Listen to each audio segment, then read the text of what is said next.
Okay, hiatus over. Let's do the thing. I wanted to give a not quite long term, but a couple of months in review of the Zero DS.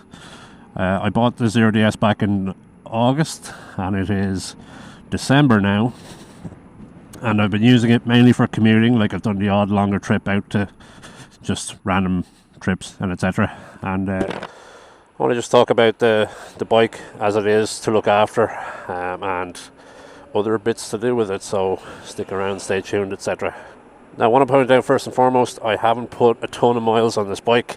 I haven't actually been on the bike, or any bike, as much as I'd like over the last couple of months. I've been travelling quite a bit and off the bike quite a bit, and the weather's been shite, and I'm not going to lie, I don't mind weather, but I also mind it.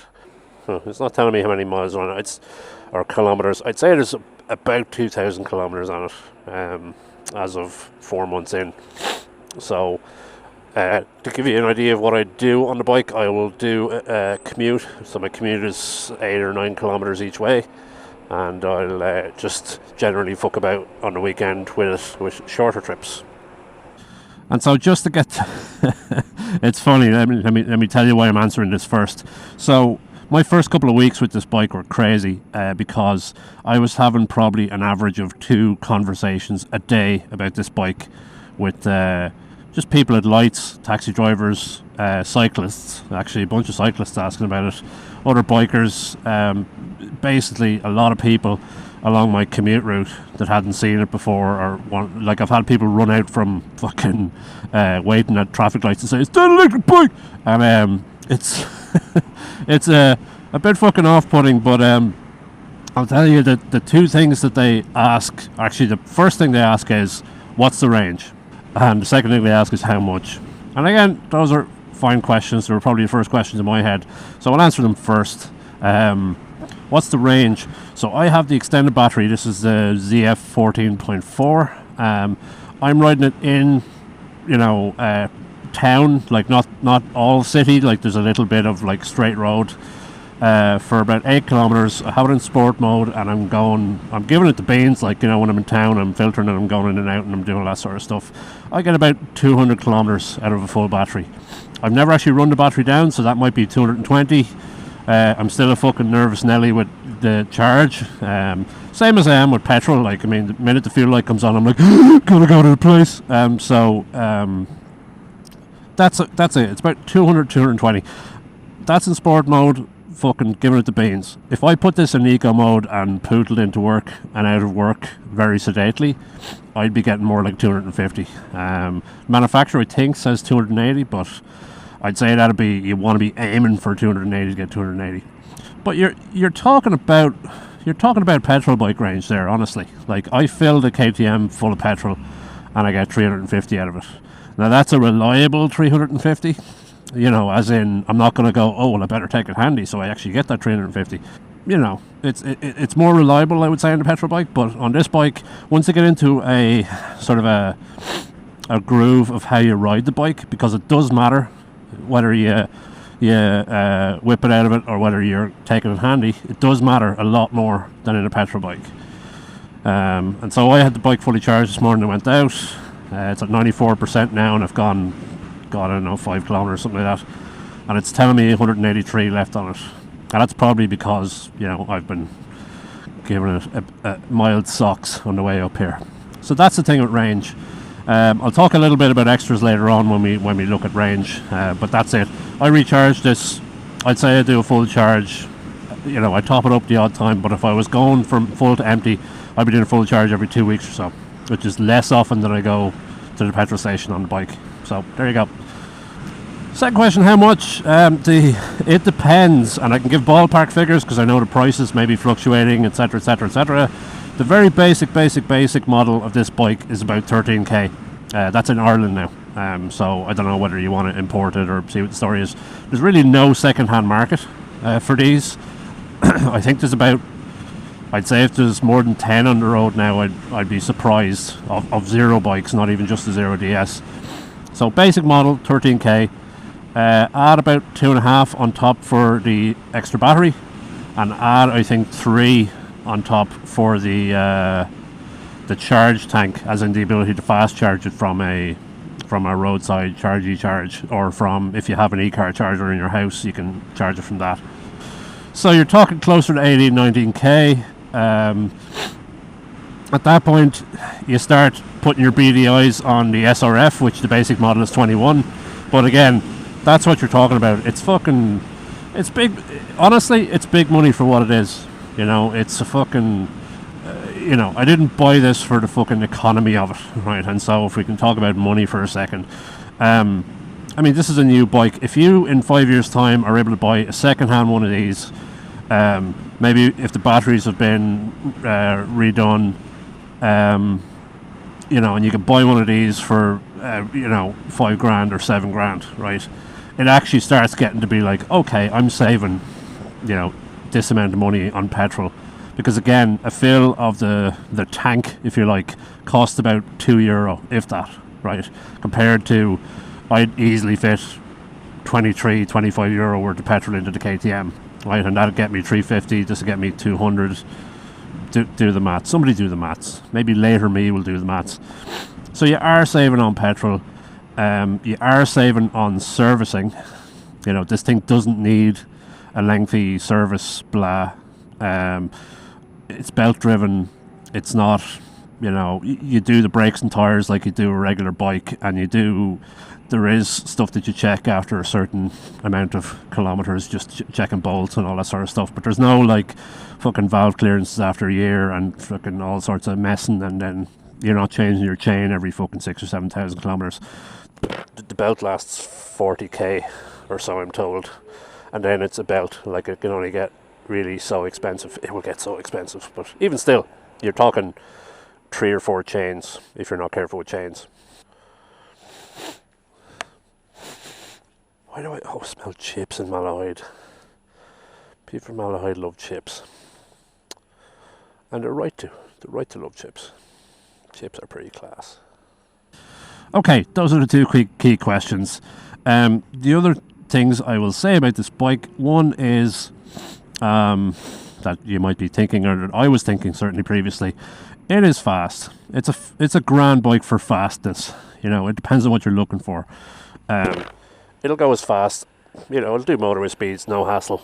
Now it'll fucking drain the shit out of the battery while you're doing motorway speeds, but it's plenty fast. The other thing that immediately hits you is the torque. As in the fucking straight line torque straight off the fucking thing. I think the bike itself limits the torque to the wheels, as it should, because anyone who knows anything about electric motors and drivetrains and anything like that knows that if you just get a fucking throttle and connect it to an electric motor, and you give it the beans at the lights, such that the wheels will turn immediately. There's no clutch, there's no fucking engine brake, there's no nothing. So that has to be controlled separately, and generally it's controlled through electronics. So if I'm in eco mode on this thing, I can basically pin the throttle, and it'll sort of gradually, go up to full power and full torque, because otherwise the bike would just fucking spin out from under you, and that'd be it, right? And so the sport mode is a lot better. You can, like, if you have a fucking dry day and a good road surface and good tires, you could pin it off the line from sport mode, and it'll fucking pull you out of it. Like, it's fucking ridiculous how torquey it is, because it's just fucking straight line torque, no fucking about. It doesn't wheelie, because again, wheelie kind of relies on a clutch and your ability to go for straight line torque, and it does smooth out the torque curve to the extent that you're not going to be wheeling this thing. I'm sure you could fucking hack it or do some stuff to it such that you can. I haven't actually gone and looked to see if anyone's got it to wheelie, but I don't wheelie regular bikes, and it doesn't seem like one that you could. But again, I don't know how to wheelie a bike, and I'm a big fat bastard, so it could be one of those two things. And so certainly for city riding, like if you think about it in terms of, like, it's not a fucking motorway muncher. This thing is going to last maybe, if you get out of the motorway and fucking sit there at 120, it's going to last maybe 100 kilometers doing that, maybe a little more. So not quite suitable for that. For in the city riding, it's fucking grand. It's fucking perfect. Like, just, it's got the right form factor. You're sitting up. It's flickable as shit. The center of gravity is great. It's a decent low-ish center of gravity. It's really, really nice.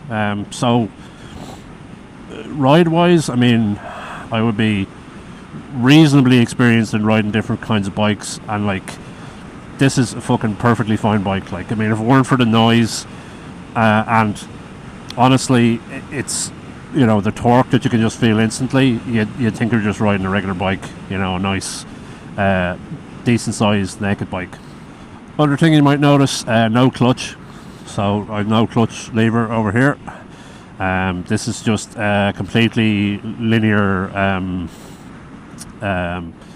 I was about to say linear gearbox. There's no gearbox, so it's just connected to the motor and controlled electronically. And so what happens is you just turn the key of the bike on. You can turn on and off the kill switch if you want. Then once you decide to stand up, you just hit the throttle and the bike goes. So it'll be kind of like a scooter in that regard, but like, you know, the scooter, it doesn't have front and back brakes. The back brake is down at your right foot, same as a regular bike. And so I was talking about extras earlier on, but also in a previous video where I was considering buying this bike, and whether you can add extras later on if you change your mind. I believe you can, but I also believe it's probably an enormous pain in the bollocks to do. As in, you know, into the dealer, and the dealer has to do a load of shit, and it's probably big money to get it done.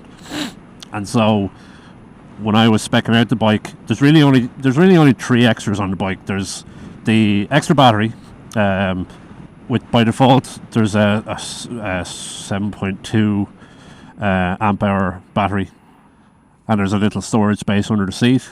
You can double that up and put in another battery, which means the storage space goes away.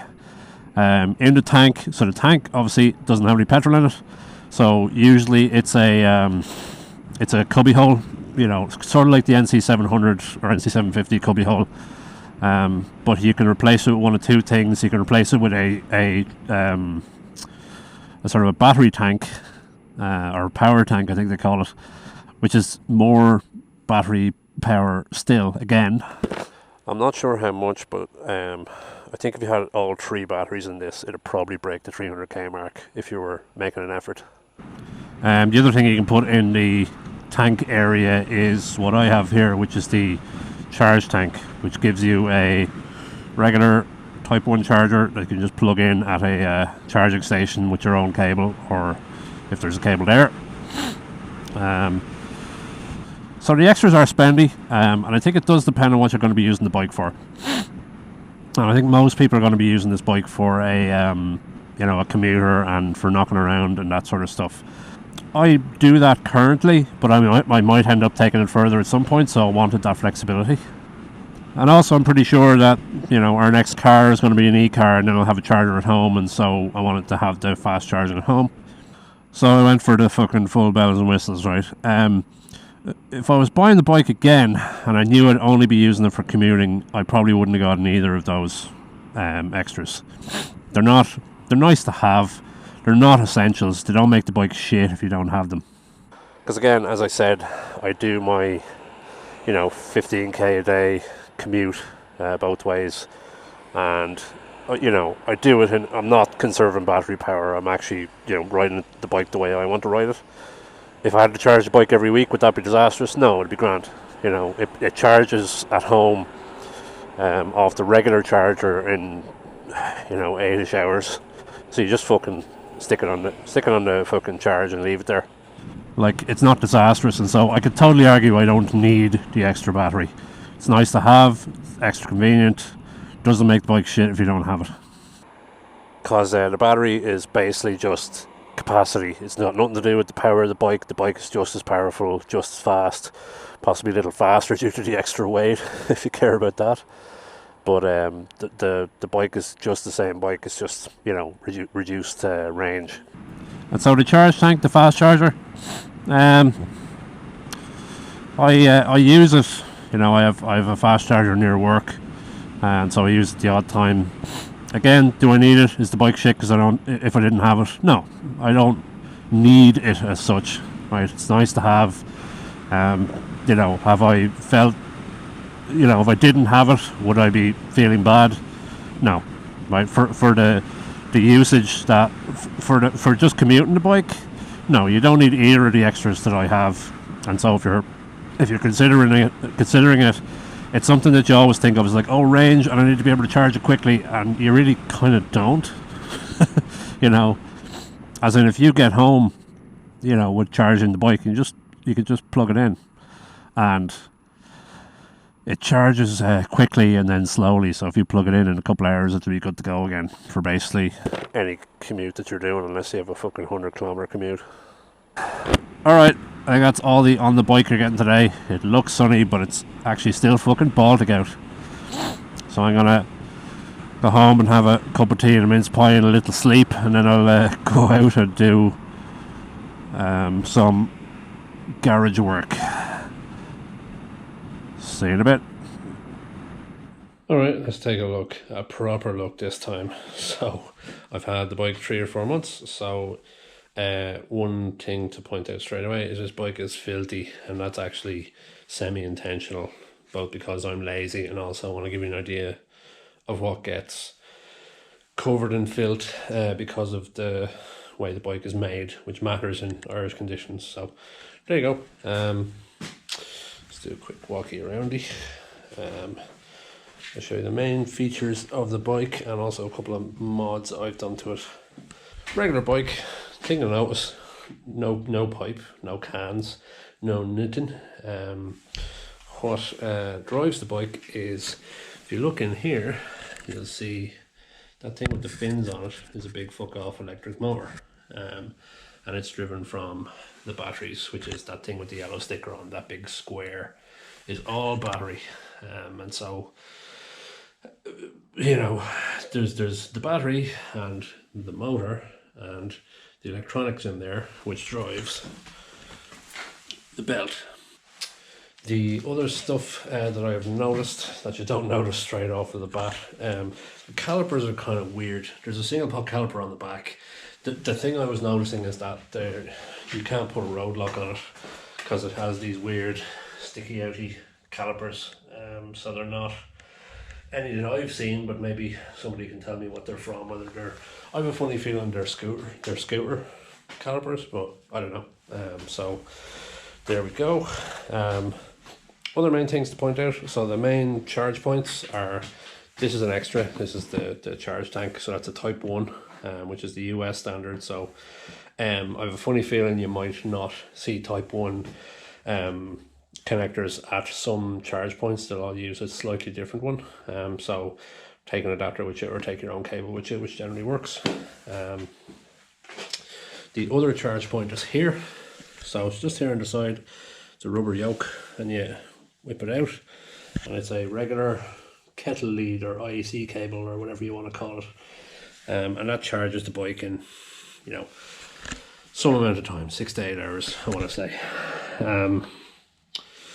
It seems to be holding up reasonably well. Like, there's no parts of it that are clearly, you know, going to shite. Honestly, it's still quite a new bike.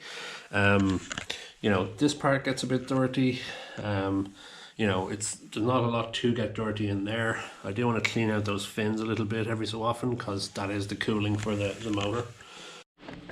So take the seat off. You got 2 Torx connectors there, and in there you just whip those off and it comes off. A bit annoying, but there's not a lot under there, as you'll see in a second. Alright, that's the seat off. Not a lot under there. It's actually a reasonable amount of space in there if you wanted to put, you know, some stuff you don't need to get out too often because you need to actually screw the seat off. That's my fantastic wiring job with the tail tidy. Up here is the giant orange wrapped electrical cables, and I choose to believe that orange means do not touch unless you want to turn to fucking dust.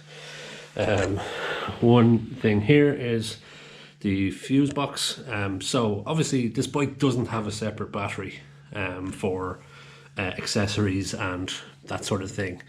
It has an enormous battery attached to it, so why would you put a separate battery on?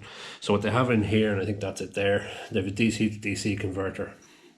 And so basically this battery hooks in via DC-DC converter and produces a regular fuse box for your accessories, so for the ABS pump and for, you know, your lights and your all sorts of shit. And so you can get a cigarette lighter socket, that sort of thing. The annoying thing here is this is only 10 amps. It's you know, obviously regulated to 10 amps by this unit here, which means that some accessories just aren't going to work. So accessories that need a lot of power straight up. So for example, the Denali sound bomb I have in the KTM just isn't going to work on this. So I looked at other options there, which I'll talk about in a sec, but this is essentially it. There's nothing really inside that tank. It's a plastic, it's hollow. These are all, like, I'm not touching these, but there's your fuse box. You can hang accessories off it once they're less than 10 amp accessories. So one possible option, which may turn into a future video if it turns out well, is here is the horn here. And so Denali have the Sound Bomb Mini, which is basically a drop-in replacement for the horn, except it's a good bit thicker than your OEM horn, which is hung here. And so if I turn the steering, there's basically no clearance at all between the mud flap and the horn. So the horn's going to have to go somewhere else. There's not a lot of space behind it. So I might have to stick it inside the fairing or up here or something like that, so that it can be attached. It attaches the existing wiring, so it should be fine with the 10 amps, but that might be a future video. Okay, so that is the end of the 3 month, 4 month, whatever number of months it is, review. So I'm delighted with the bike for what it is. I commute on it. It does everything it needs to do. It's nice and narrow. It's lots of things, you know, not for everybody, and still quite Gucci factor as opposed to practical or money saving. But I'd say give it a couple of years, and you're going to be seeing a ton of these out on the road. All right, that's your lot. Have fun. Have a good Christmas if I don't see you, and talk to you next time. Good luck.